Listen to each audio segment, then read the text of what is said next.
You know, it's easy sometimes to say that, the things in that song, right? I'd rather have Jesus than anything this world affords today. That song talked about rather having Jesus and following Him than being famous or having men's applause or being a ruler of great things. We got to be careful because sometimes this world, man, it really sucks us in. And you know what? Hey, listen, to have the praise of people feels really, really good. But that's not what we're here for, and that's not what we're striving for, right? We want to serve God, and we want to make sure that we live our life in a way that shines glory and honor to Him, and that we put Him first, right? We want to put Him first. That's what we want to do. All right, we're going to be back in the book of Psalms this evening. Psalms chapter 10. Psalms chapter 10. Now, as I've read a lot of different commentaries, I told you last week some of what the commentaries say about chapter 9, and I think there's probably some parallels to the Antichrist and some things like that. And generally speaking, the idea of God overthrowing wickedness, yes, absolutely. And that includes the beast and the Antichrist and all that other stuff. I don't know personally that Psalms chapter 9 was specifically talking about that. I think there's some application that can be applied. A lot of people indicate that Psalms chapter 10 is actually a continuation of Psalms chapter 9.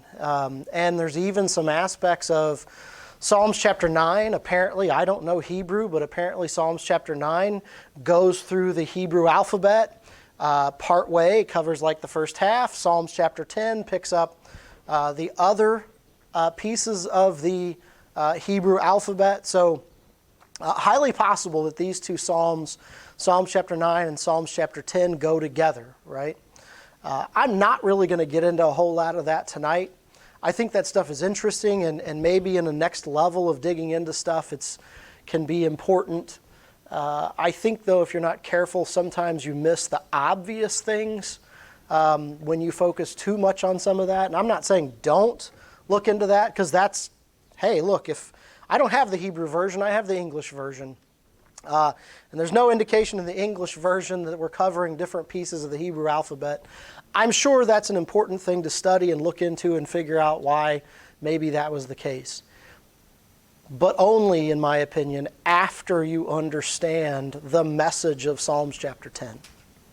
Because there is a very clear message in Psalms chapter 10, okay? We're going to go ahead and read the whole chapter, and then we'll come back and comment on each verse. Psalm chapter 10, verse 1. It starts off with a little bit of a plea, and almost not just a casual plea, but almost a Lord, where are you? Like, there's so much wickedness going on in this life. Where are you? Show yourself, right? That's the way it starts. It starts with this. Why standest thou afar off, O Lord? Why hidest thou thyself in times of trouble? Two questions. Why standest thou afar off? And why hidest thyself in times of trouble? Verse 2, the wicked in his pride doth persecute the poor. Let them be taken in the devices that they have imagined. For the wicked boasteth of his heart's desire, and blesseth the covetous, whom the Lord abhorreth. The wicked, through the pride of his countenance, will not seek after God. God is not in all his thoughts. His ways are always grievous. Thy judgments are far above, out of his sight. As for all his enemies, he puffeth at them. He has said in his heart, I shall not be moved, for I shall never be in adversity. His mouth is full of cursing and deceit and fraud. His tongue is mischief. Under his tongue is mischief and vanity. He sitteth in the lurking places of the villages. In the secret places doth he murder the innocent. His eyes are privily set against the poor. He lieth in wait secretly as a lion in his den. He lieth in wait to catch the poor. He doth catch the poor when he draweth him into his net. He croucheth and humbleth himself, that the poor may fall by his strong ones. He has said in his heart, God hath forgotten. He hideth his face, he will never see it. Arise, O Lord. O God, lift up thine hand. Forget not the humble. Wherefore doth the wicked contemn God? He hath said in his heart, Thou wilt not require it. For thou hast seen it, for thou beholdest mischief and spite, to requite it with thy hand. The poor committeth himself unto thee. Thou art the helper of the fatherless. Break thou the arm of the wicked and the evil man. Seek out his wickedness till they find none. The Lord is king forever and ever. The heathen are perished out of his land. Lord, thou hast heard the desire of the humble. Thou shalt prepare their heart. Thou wilt cause thine ear to hear, to judge the fatherless and the oppressed, that the man of the earth may no more oppress. Now, I want you to think about, as you read this, right, whether this is dealing with the end of the world or not the end of the world, whatever, I will again say, by the time you get to the end of this chapter, the Lord's victory is obvious. This chapter ends with the declaration there's coming a time when the wicked man will be gone, when those that oppress will have been dealt with, and those that have turned in humbleness to God will be uplifted. Absolutely, that is applicable to, as you think about what's going to happen when this world comes to an end. Man, all wickedness is going to be wiped off the face of the planet. Actually, I guess you could say that by the time it's done, the whole planet's going to be destroyed. There'll be a new heaven and a new earth, and all the old things are passed away, right? And everything's become new. And in that new, there will never be sin that enters in its presence, right? That is a wonderful, amazing thing to look forward to. But until then, we actually have to deal with a lot of what chapter 10 talks about. And as I read through some of these verses, I want you to think about what's going on in this world today. You think about the world that we live in and how far away from God they have become. And you think about where we're at and the things that we have to deal with. David in his day, there was plenty of wickedness. And I'm sure that there were times when he wrote this, there were times that he thought, I know God is there. I know God is moving. I know God has a plan. But man, I sure wish the wicked people in this world could see him for who he is. I really wish that he was not hid from them. I really wish that he would show his presence, right? Man, there's days like I feel like that. There's days where when you look at what's going on in this world around us today, it just seems like more and more and more wickedness is prevalent. Wickedness is viewed as right. Those that stand against wickedness are viewed as hateful and bigots and even worse. We absolutely live in a day where the trend is to accept anything and everything. And if you stand against anything, well, you're just a horrible person. And listen, a lot of the people in this world that have that attitude and that promote those types of things, they're pretty successful. They've got the praise of men. They've got the backing of men. Maybe even financially successful. And listen, I sometimes think that's where David was at when he uttered these words. Why standest thou afar off, O Lord? Why hidest thyself in times of trouble? He looked at the world and he looked at the success of the world and how it was growing. And he just, Lord, why are you not revealing yourself right now? And it's okay to ask that question. It's okay to pray that the Lord would reveal himself. But you've got to have faith that no matter what he does next, you're going to keep serving him. And you're going to keep worshiping him. And no matter how much it seems like the wickedness of the world is growing and how much it's succeeding, you're going to still have faith that even if he seems to be hiding himself right now, you know what comes in the end, and you're going to keep going. Okay? So although he opens with that idea of why hidest thou self, or why standest thou afar off, listen, by the time he gets done, he's saying the Lord is king forever and ever. The heathen are perished out of his land. Lord, thou hast heard the desires of the humble. Thou wilt prepare their heart. Thou wilt cause thine ear to hear, to judge the fatherless and the oppressed, that the man of the earth may no more oppress. As you read chapter 10 and you associate it so much with what we deal with in this world today and the way this world seems to be going, don't forget, at the end of this chapter, the psalmist is saying, I know that there's coming a time when the wicked will be wiped off the face of this planet. I know that you will show yourself to be the protector of the fatherless and the oppressed. I know this, right? So, ask the question, pray the Lord to reveal himself, and then you keep doing what you need to do because you know what's going to happen in the end. Okay. That was an extra thought there, okay? Let's go back and take a look at verse 2, because he talks about that this is a time of trouble. He says in verse 2, the wicked in his pride doth persecute the poor.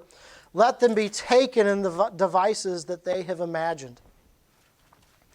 The title, Cece asked me what the title was of this morning's message, and I gave her the title for this evening's message.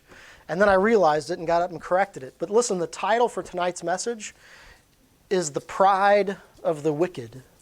The Pride of the Wicked. And I think you see, as you read all of these verses about the wicked man, you know what drips and pours out of it?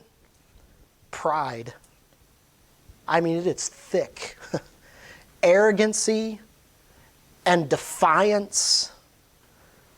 I mean, it's just dripping out of the words in this psalm. The wicked in his pride doth persecute the poor.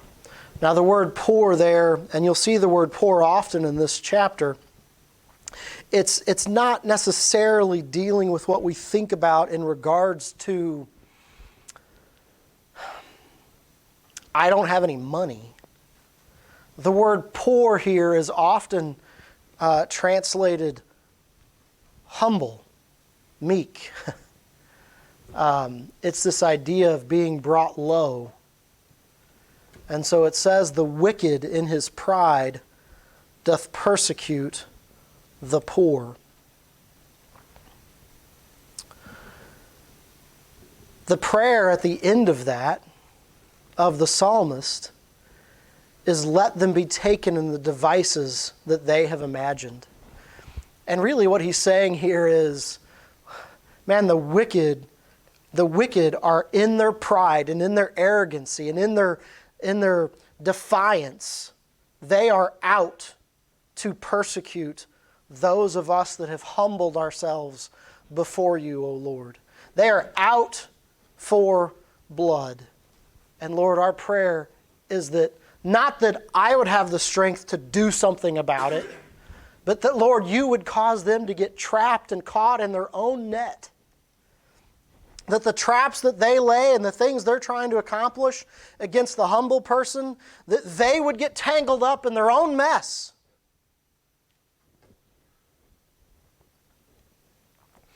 That they would be taken in the devices that they have imagined. Now, some of that is maybe getting caught in their own traps that they've set. And to some degree, maybe it's just that the life that they have chosen is going to get them in the end. The imaginations. The Bible says that the imagination of man's heart is evil continually. Lord, let them be consumed by the very devices of their own imagination.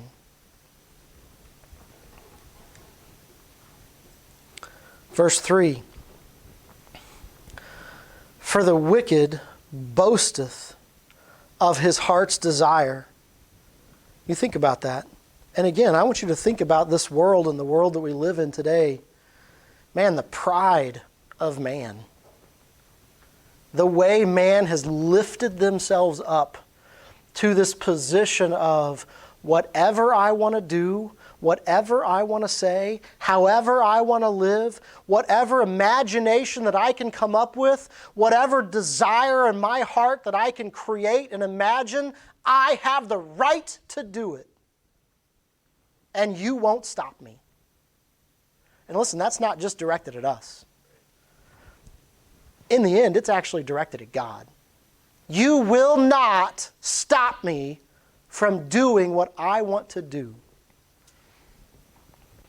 And it's through the boasting. Listen, you look at the world today, and I'm telling you what, they boast. They boast of sin.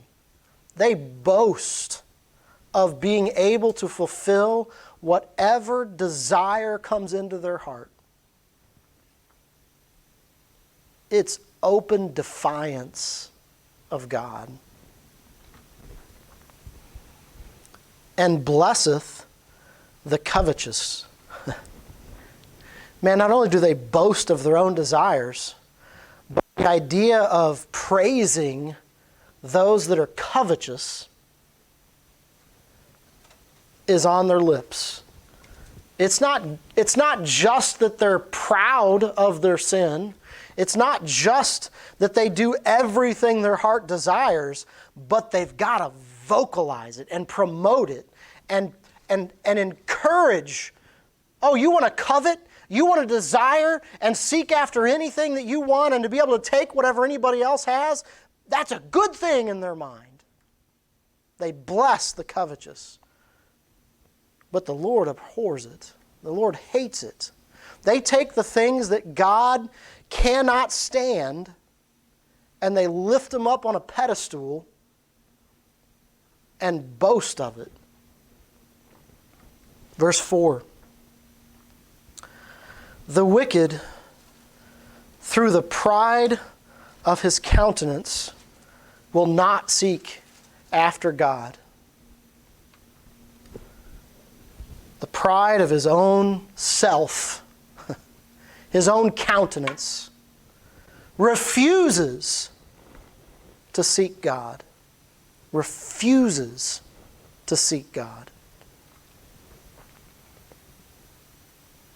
I told you that if you read this, that pride and arrogancy literally just drips off the pages. And listen, as I think about it, as you look at the world and what the world promotes and what the world tries to encourage, and man, we're there. We are there. Wickedness is promoted as good. And not just. Look, it's come to the place where it's not just that wickedness has to be accepted, or maybe I should say wickedness has to be tolerated. Wickedness has to be embraced. That's the world.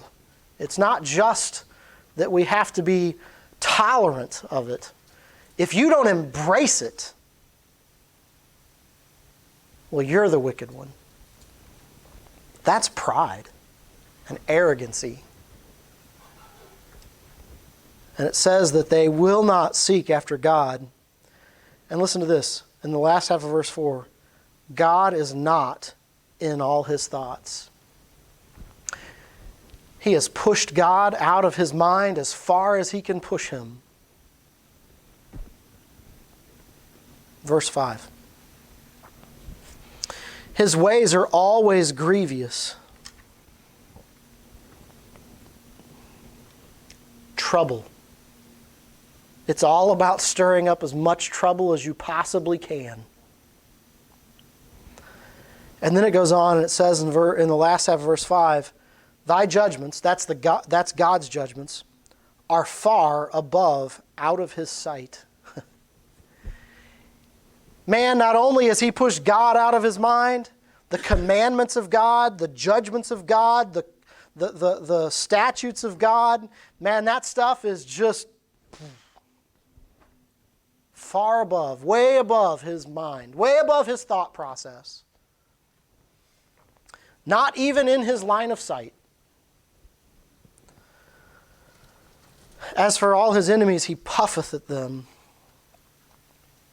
In verse 6, he has said in his heart, I shall not be moved.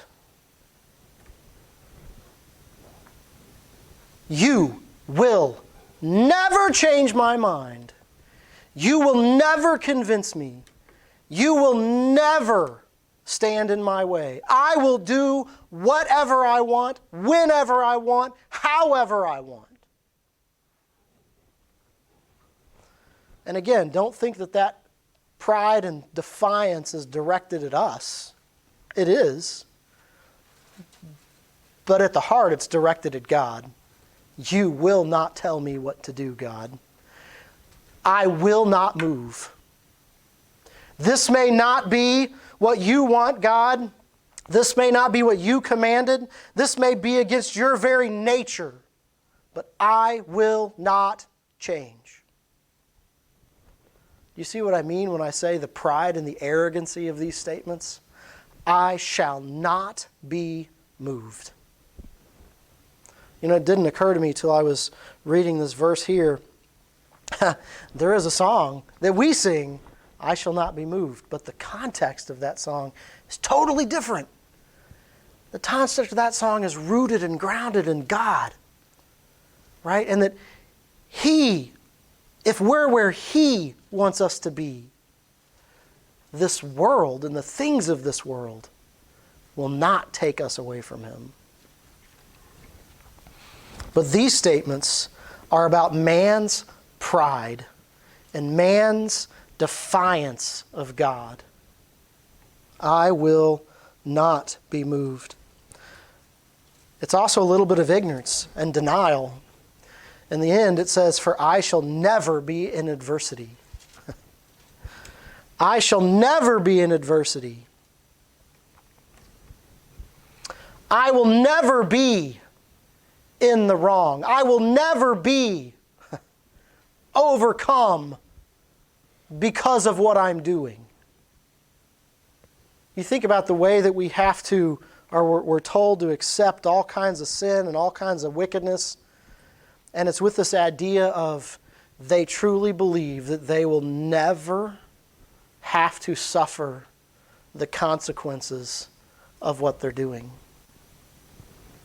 They're wrong, but they live their life as if consequences will never come. Verse 7, his mouth is full of cursing and deceit and fraud. You know, the wicked, they are out to trick, they are out to bully, they are out to do whatever it takes to get you to come around to their way or to fall in with them. And they will mock, and they will abuse, and they will cheat, and do whatever it takes to get there. It says in the last half of verse 7, under his tongue is mischief and vanity. Trickery, the idea of causing trouble, and vanity. Worthless, vain, nothing. Verse 8, he sitteth in the lurking places of the villages. The lurking places. As you look at that, some of these, it's pretty, the Bible, as I've always said, is a book of great vivid pictures. it does a really good job of, if we'll let it, drawing in our mind this analogy that you can apply to the wicked man. The idea here of sitting in the lurking places of the villages, the lurking places, when you look that up in like Strong's and other places, it brings with it this idea of a place of ambush. They will strategically position themselves so that they can jump out and ambush at just the right moment, at just the right time, and just the right place. The last half of that verse, in the secret places doth he murder the innocent. His eyes are privately set against the poor. That word poor there again is the word meek or humble, is kind of the idea. Depressed, humbled. Okay? The wicked, in their pride and their arrogancy and their defiance of God, will absolutely do whatever it takes to get you. Don't think they don't want you. They do.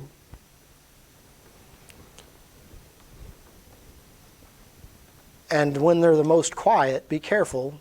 That might be when they're about to be like the crouching lion, ready to pounce. But this idea of here, the secret places, and the idea of his eyes are privily, that's an idea, again, of in secret. You may not know he's watching you, but he is. You are his target. Verse 9. He lieth in wait secretly as a lion in his den. He lieth in wait to catch the poor. He doth catch the poor when he draweth them in to his net. Man, you better be vigilant. You better be vigilant, because he is out to get you. And the picture that it gives is this picture of a lion who's crouched down, being quiet, sneaking up, and at that right moment, pounces. And for the prey that's not being vigilant, the prey that's not watching, the prey that's not ready, finds themselves consumed by the lion. In this case, you find yourself consumed by the wicked man. It says in verse 10, he croucheth and humbleth himself, that the poor may fall by his strong ones. Now, the word humbleth there, don't misunderstand that word. It's not humble in the way that we've been using the word humble and meek. It's not the idea of being brought low in humility.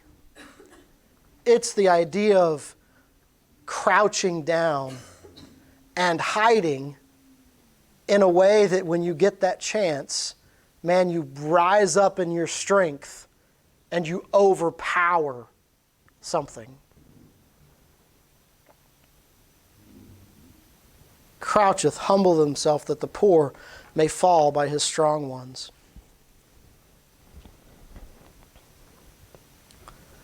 Verse 11, he has said in his heart, God hath forgotten. He hideth his face, he will never see it. The wicked man says, you know what? God has forgotten about me. God has forgotten about his people. God has forgotten this world. He's not going to see what I'm doing. He's not looking. He's not worried about this stuff down here. And I'm going to do whatever I want, and he's never going to do anything about it. And to some degree, remember back in verse 1, Lord, why are you hiding yourselves in this time of trouble?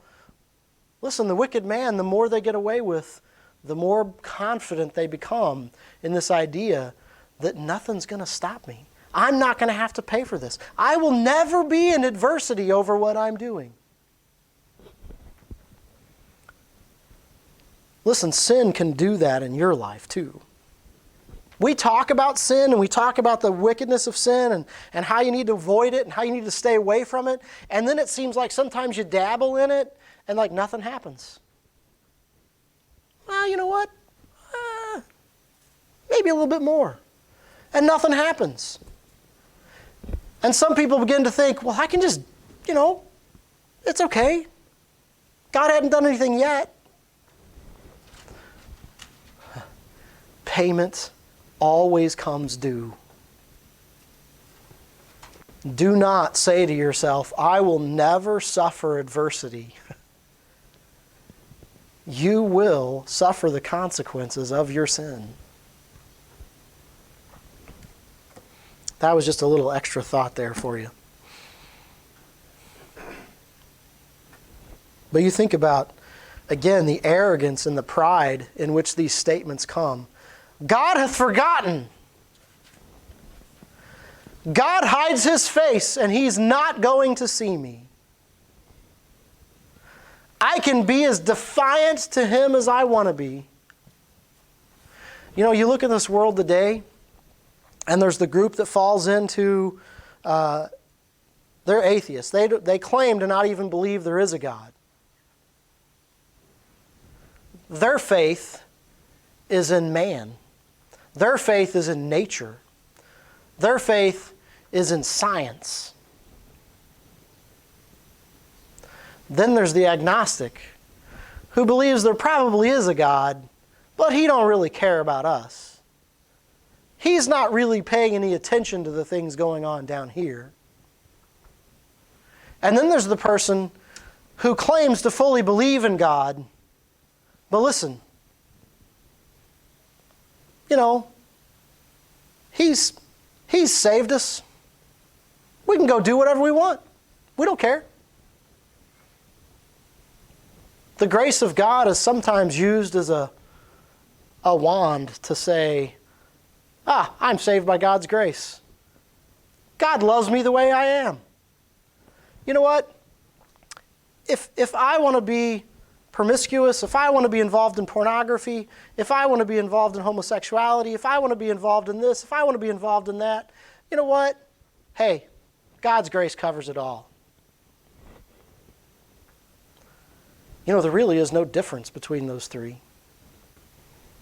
In the end, they are all standing defiant before God and his commands. They're all saying, I'll never be in adversity. God has forgotten. God won't see it. God doesn't care.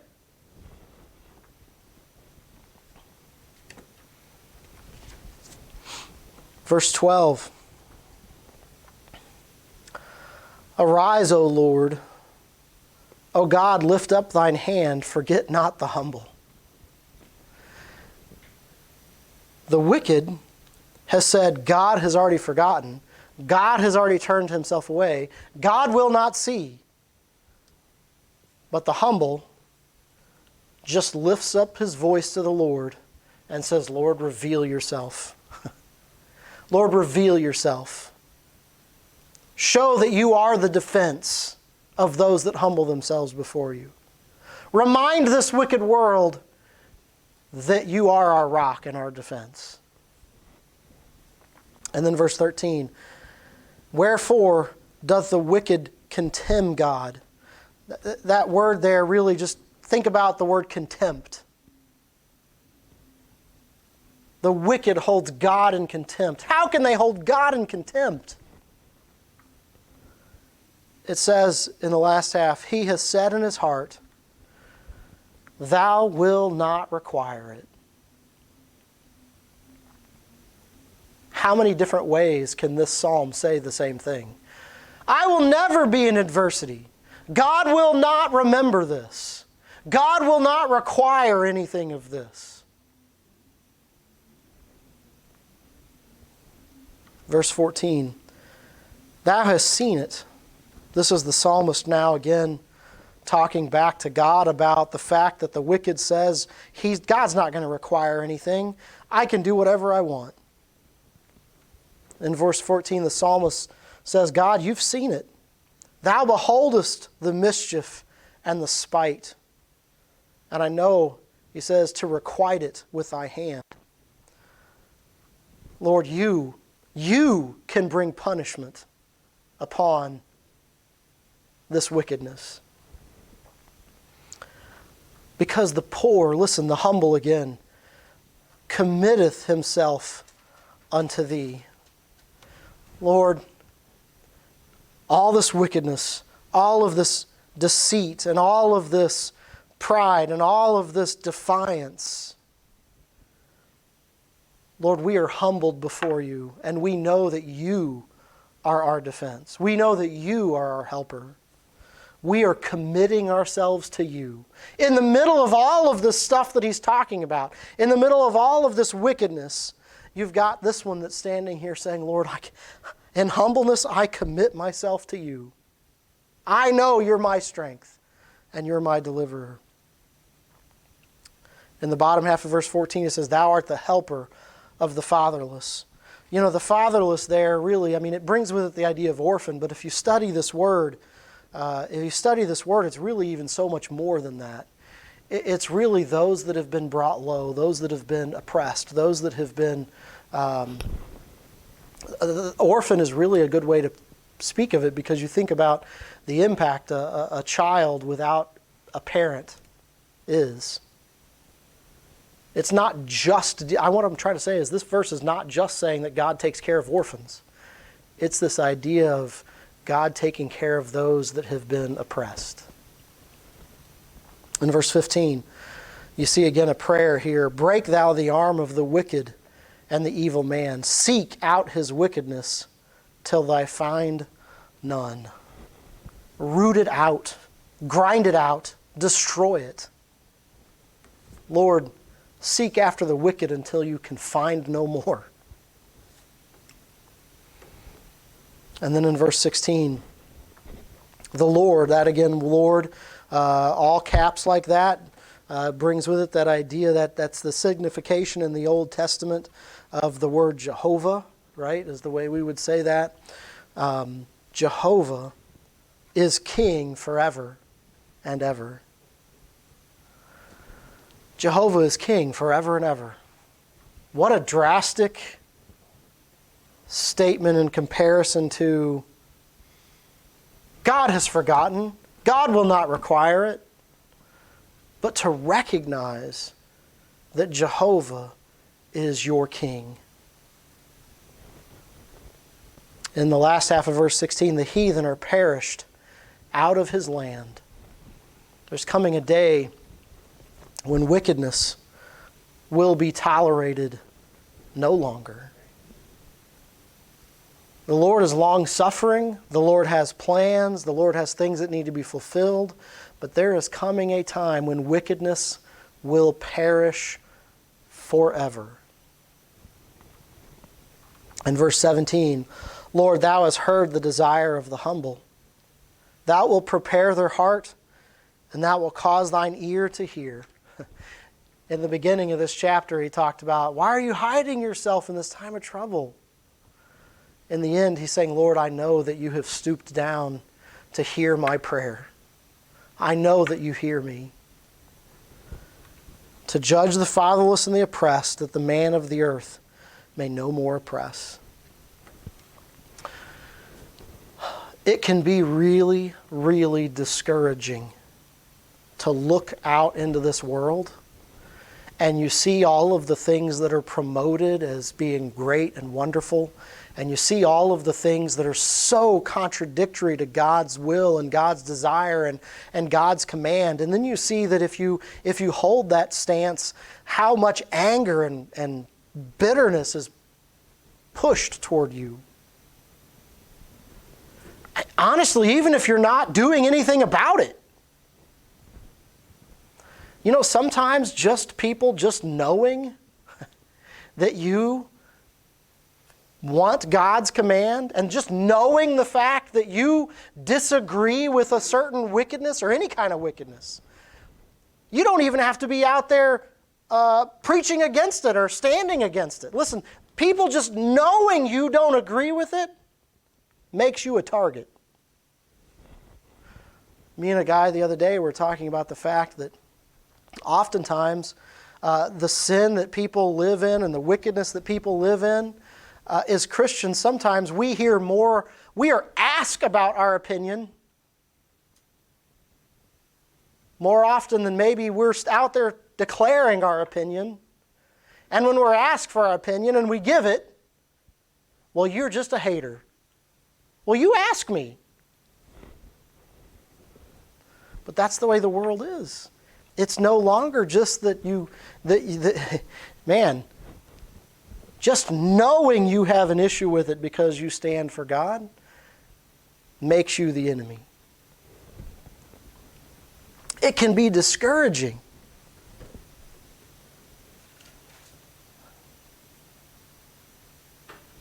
But it doesn't have to be discouraging.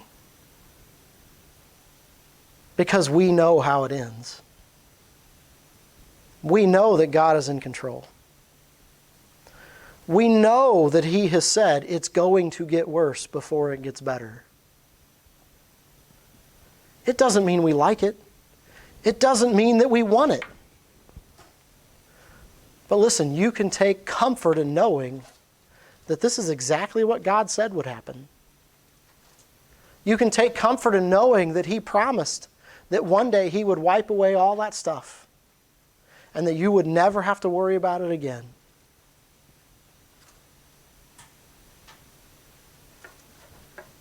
It doesn't make it any easier.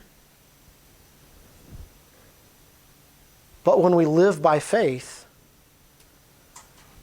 you can keep going, even in the middle of all of that. Just keep thinking back to verse 16. The Lord is King forever and ever. The Lord is King forever and ever. Jehovah is King forever and ever. There may be times in this life where it seems like He's being quiet. There may be times in this life where the world that is against Him says, see, He hasn't done anything. Don't let it shake your faith. Don't let it shake your confidence. There's been plenty of times in history where sin that had been, the judgment of sin had been declared, but people kept living in their sin and kept living in their sin and kept living in their sin, and it was, people would get to the point where, well, that prophet don't know what he's talking about. God hadn't done anything yet. And then swift and sudden destruction comes. And that's exactly the way that this will turn out. But you know what our job is? Listen, my job is to not carry a sign with every kind of sin that I can think of and go stand out on the street corner and talk about how much God hates that sin. My job is to go out and to tell people about Jesus Christ. My job is to tell people that yes, we are sinners. Whether your sin is this, or your sin is this, or your sin is this, mine was this. We're all sinners. None of us deserve to stand before God. And yet He came and He died on the cross that I could find forgiveness. You pick whatever sin you want to pick. God died for somebody that fell into those sins. Our desire should be that those people would recognize their condition before God and that they would turn to Him and they would be saved. Jesus Christ came to seek and to save those that were lost. And our message is to tell people that. He loved you so much that He came and He died for you so that you could find forgiveness. And when the Lord saves them, you know what our job is then? To disciple, to teach, to edify, to encourage. You know what happens when a person's saved? They lose the desire for some of those old sins. They still have to fight against it. You and I still have to fight against the sin that was in our life. But listen, when the Lord saves people, they have a desire to abandon those things. That's what they need. They need salvation. And we need to declare it to people. All right. We're going to stop there. Brother Philip, if you would, come and lead us in a song, please.